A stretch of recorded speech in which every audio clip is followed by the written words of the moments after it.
In the 3rd century BC, the sudden death of Alexander the Great left behind a massive geopolitical void across the East, with his generals carving up his conquests in constant warfare.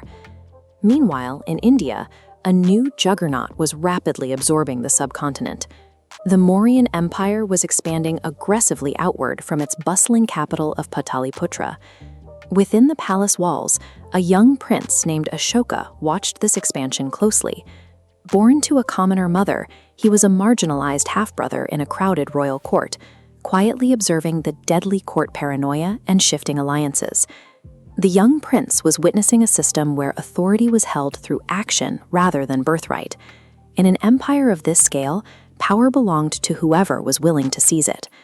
Assigned to govern border provinces like Taxila and Ujjain, Ashoka mastered military logistics, using speed and overwhelming force to crush local resistance. When Emperor Bindusara's health failed in 274 BC, the internal tensions of the court finally broke, triggering a 4-year succession war among his many sons. Ashoka marched on the capital with his hardened troops and systematically eliminated his opposition. He executed his half-brothers, including the crown prince Susima, clearing the path to the throne with absolute precision. With the crown secured, he immediately restructured the state. He centralized military command, replaced senior officials with his own loyalists, and wove an intricate network of spies throughout the provinces.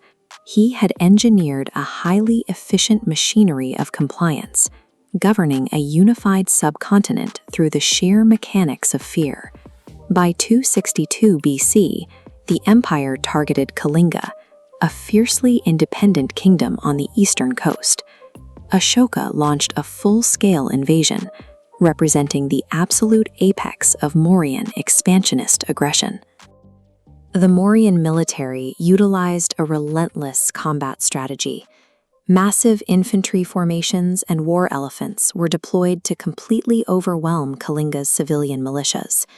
The resistance was fierce, and the resulting human cost was staggering.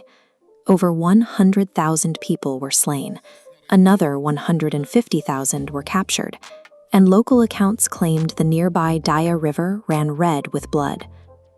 Walking amidst the dead after the final battle, Ashoka experienced a profound moral shock. The decimated villages and slaughtered civilians were the direct, calculated result of his own strategic logic.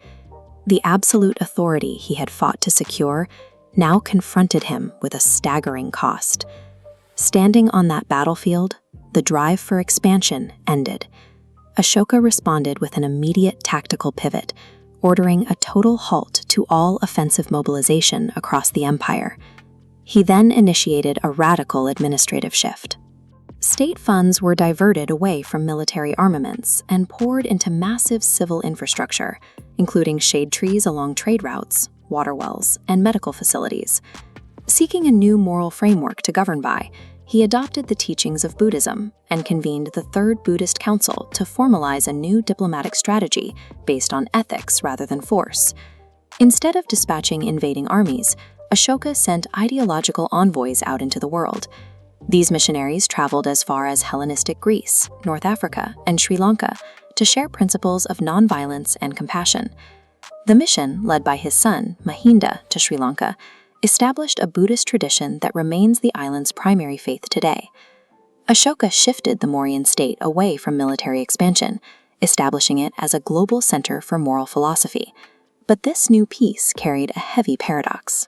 With the central threat of military violence removed, the edges of the Mauryan Empire slowly began to fray. Sidelined generals chafed under defunded military budgets.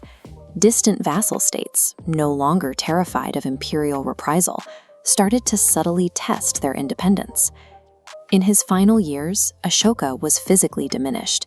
He gradually withdrew from the daily demands of statecraft, choosing to spend his remaining time in quiet meditation. In the end, he faced an agonizing truth. Maintaining a truly moral empire meant standing by and watching the geopolitical borders he had built through blood slowly begin to dissolve. Without the pressure of military force to hold it together, the Mauryan Empire collapsed within 50 years of Ashoka's death. What survived the collapse were the stone edicts. These were monumental decrees of tolerance, justice, and restraint, carved directly into rock faces and pillars across the subcontinent.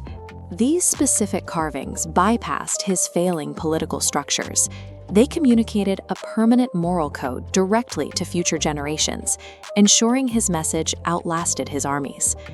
Modern Indian governance later adopted his symbols, placing the Ashoka chakra at the center of the national flag. Ashoka's reign proved that an empire's endurance depends on the infrastructure of compassion. He created an ethical blueprint that survived for thousands of years after his dynasty fell.